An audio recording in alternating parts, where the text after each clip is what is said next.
بسم اللہ الرحمن الرحیم۔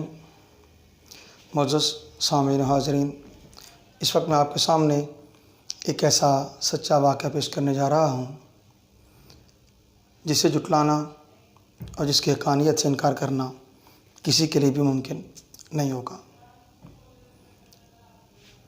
ایک بادشاہ تھا جس کے پاس ایک جادوگر تھا۔ وہ جادوگر بوڑھا ہو گیا تو اس نے بادشاہ سے کہا کہ بادشاہ سلامت، میں بوڑھا ہو گیا ہوں، مجھے کوئی نوجوان دیجیے جسے میں اپنا جادو سکھا سکوں۔ بادشاہ نے ایک نوجوان کا انتظام کیا۔ وہ نوجوان اس بادشاہ کے پاس، اس جادوگر کے پاس آنے جانے لگا۔ جادوگر اسے اپنے جادو کے گر سکھانے لگا۔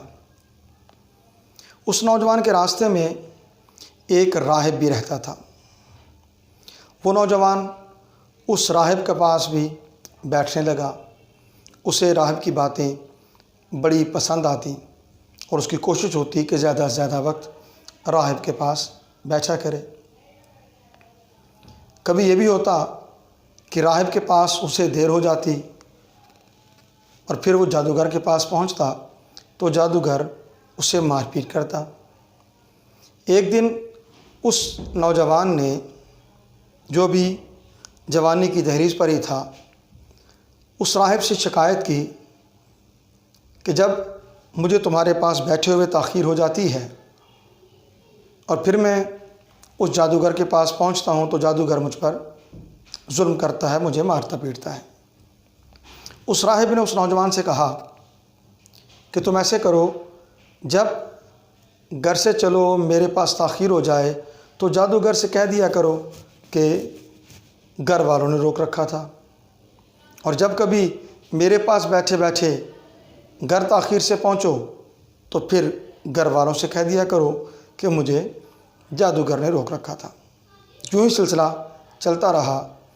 پھر ایک روز ایسے ہوا، وہ لڑکا گھر سے نکلا، دیکھا کہ ایک راستے پر بہت بڑا جانور کھڑا ہے۔ اسے لوگوں کا راستہ بھی روک رکھا ہے، لوگ جمع ہیں اور کسی کو گزرنے کا راستہ بھی نہیں دے رہا۔ اس جوان کے دل میں یہ خیال پیدا ہوا کہ کیوں نہ آج اس راہب اور جادوگر کا معاملہ اللہ کے سپرد کیا جائے۔ سو اس نے ایسا ہی کیا۔ اس نے اللہ تعالیٰ سے دعا کی کہ اے اللہ، اگر راہب کا معاملہ تیرے نزدیک جادوگر سے افضل ہے تو پھر اس بڑے جانور کو قتل کر دے تاکہ لوگ یہاں سے گزر سکیں۔ اس نے ایک پتھر اٹھایا، اس جانور کو مارا، وہ جانور مر گیا، لوگ وہاں سے گزرنے لگے۔ پھر وہ بچہ اس راہب کے پاس پہنچا اور اس نے یہ سارا معاملہ راہب کو بیان کیا۔ راہب نے کہا، کیا جوان، آج تو مجھ سے افضل ہو گیا ہے، تیرا معاملہ مجھ سے بڑھ گیا ہے، لہٰذا اب مجھے اندیشہ ہے کہ تمہاری آزمائش ہوگی۔ ہاں، جب تمہاری آزمائش ہو تم میرا نام کسی کو نہ بتانا۔ اس نے کہا ٹھیک ہے۔ اور پھر معاملہ ایسا ہو گیا کہ وہی نوجوان اندھوں کو بینا کرنے لگا، برس زدہ کی بیماری کو دور کرنے لگا۔ لوگ اس کے پاس طرح طرح کے امراض لے کر آتے، وہ اللہ تعالیٰ سے دعا کرتا اور اللہ تعالیٰ انہیں شفا یاب کر دیتا۔ اس کا شہرہ بڑھنے لگا، یہاں تک کہ یہ خبر بادشاہ کے ایک مصاحب تک پہنچ گئی۔ وہ مصاحب نابینا تھا۔ اس نے تحفے تحائف لیے، ہیرے جواہرات لیے، مال و دولت لیا اور سب کچھ لے کر اس نوجوان کے پاس آ پہنچا اور اس نوجوان سے کہنے لگا کہ اگر تو مجھے شفا دے دے تو یہ سارے تحفے تحائف، یہ ہیرے جواہرات میں سارے تجھے دے دوں گا۔ اس جوان نے کہا کہ شفا میں نہیں دیتا، شفا تو اللہ دیتا ہے۔ اس نے کہا ٹھیک ہے، مجھے تو شفا چاہیے۔ اس نے کہا اگر تو شفا چاہتا ہے تو اللہ تعالیٰ پر ایمان لے آ، میں تیرے لیے دعا کرتا ہوں، تجھے اللہ تعالیٰ شفا دے دے گا۔ وہ ایمان لے آیا، نوجوان نے دعا کی، اللہ تعالیٰ نے شفا دے دی۔ وہ بادشاہ کا مصاحب شفا یاب ہو کر پھر بادشاہ کے دربار میں آن پہنچا۔ بادشاہ نے دیکھا کہ میرا یہ مصاحب تو نابینا تھا، آج یہ بینا ہو کر آنکھوں سے دیکھتے ہوئے میرے پاس موجود ہے۔ اس نے اس سے کہا کہ اے مصاحب، اے میرے وزیر، تجھے یہ آنکھیں کیسے مل گئیں؟ اس نے اس نوجوان کا پتہ بتا دیا۔ بادشاہ نے اس نوجوان کو اپنے پاس اپنے کرندے بھیج کر بلوا لیا۔ وہ نوجوان آیا تو بادشاہ نے اس جوان سے کہا بتا تجھے یہ علم کس نے سکھایا ہے؟ اس نے پہلے تو انکار کیا، لیکن جب بادشاہ نے اس پر ظلم و ستم کیا، جبر کیا، وہ اس کے ظلم و ستم سے بہت پریشان ہوا، یہاں تک کہ بادشاہ کا ظلم اس کے لیے ناقابل برداشت ہو گیا۔ اس نے نہ چاہتے ہوئے بھی بادشاہ کو اس راہب کا پتہ بتا دیا، حالانکہ اس نے راہب سے یہ وعدہ کر رکھا تھا کہ میں کسی کو تمہاری خبر نہیں دوں گا، کیونکہ راہب نے خود اس نوجوان سے وعدہ لیا تھا کہ اگر کوئی آزمائش آ جائے تو میرا پتہ کسی کو نہ بتانا۔ اب اس نوجوان نے اس راہب کا پتہ بادشاہ کو بتا دیا۔ بادشاہ نے اس راہب کو اپنے پاس طلب کر لیا۔ وہ راہب بادشاہ کے دربار میں پہنچا تو بادشاہ نے کہا کہ اے راہب، تو اپنے دین سے پھر جا، اپنے دین سے توبہ کر لے، میں تجھے معاف کر دوں گا۔ اس نے کہا میں تو جس دین پر ہوں اسی پر قائم رہوں گا۔ بادشاہ نے کہا اگر یہ بات ہے تو پھر تیرے لیے یہی سزا ہے۔ اس نے ایک آرا منگوایا، اس کے سر کے درمیان رکھا اور درمیان سے اسے چیر دیا۔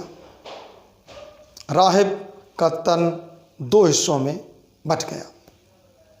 پھر اپنے مصاحب کو بلایا اور اس سے کہا کہ تو بھی یہ دین چھوڑ دے۔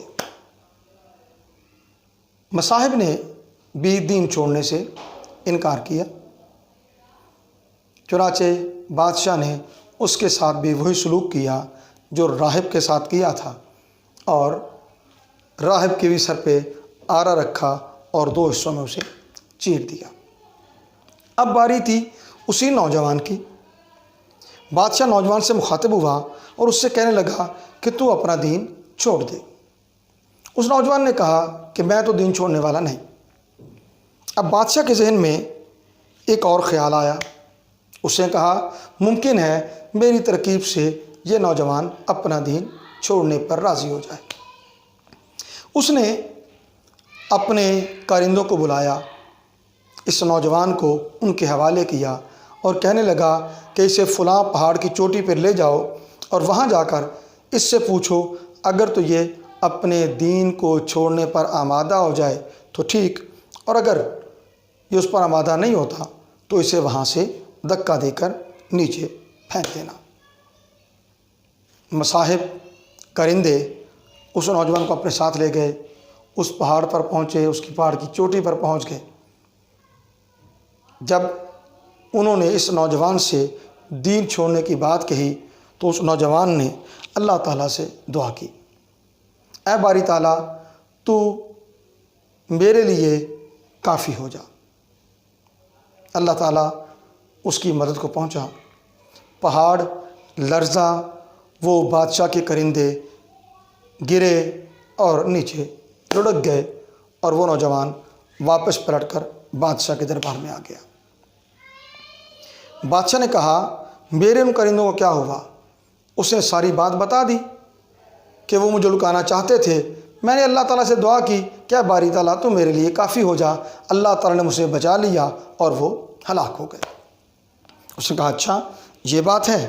تو اس نے کچھ اور کرندوں کو بھی بلایا اور ان سے کہا اسے لے جاؤ اور ایک کشتی میں سوار کر کے فلاں دریا کے درمیان میں جب پہنچ جاؤ تو پھر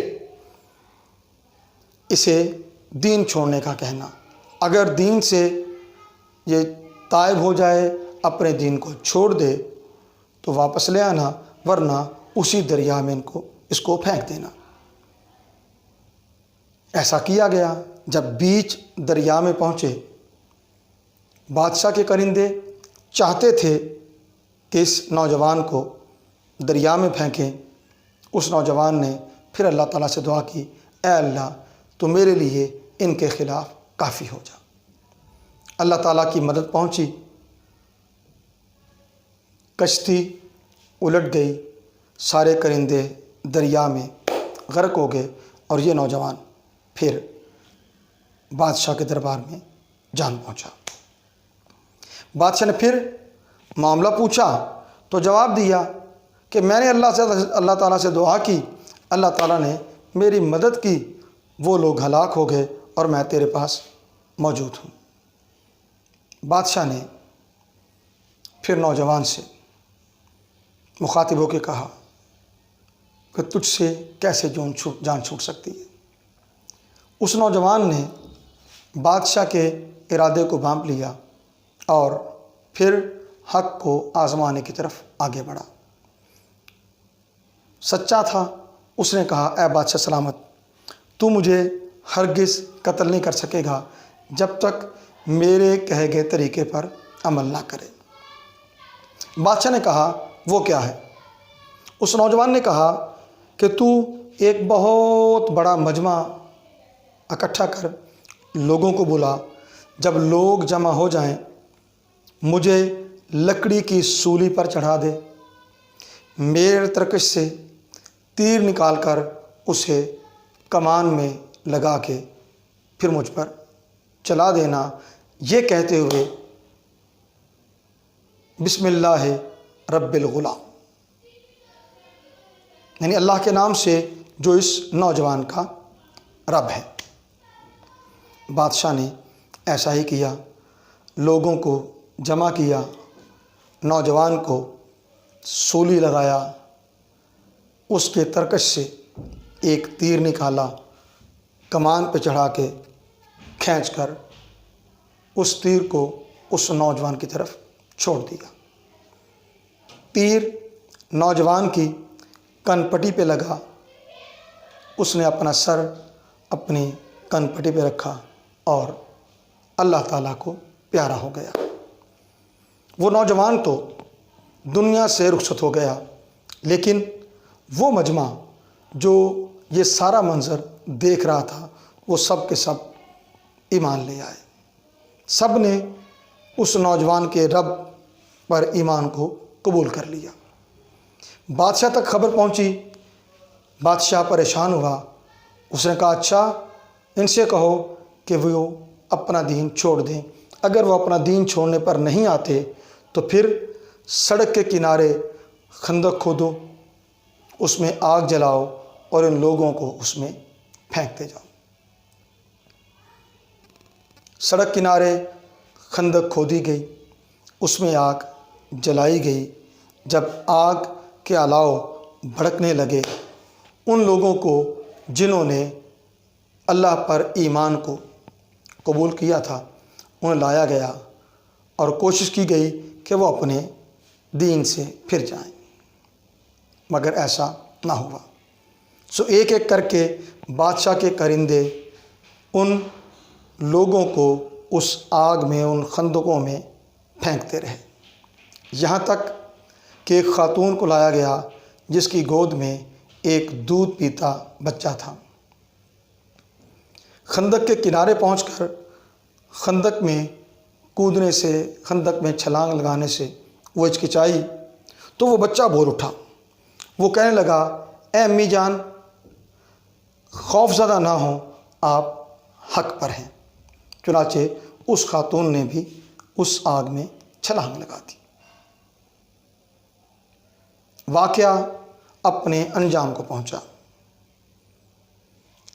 یہ ساری روایت، یہ سارا واقعہ روایت کیا ہے حضرت صہیب رومی نے رضی اللہ تعالیٰ عنہ، اور بیان کیا ہے رسول دو عالم حضرت محمد صلی اللہ علیہ وسلم نے۔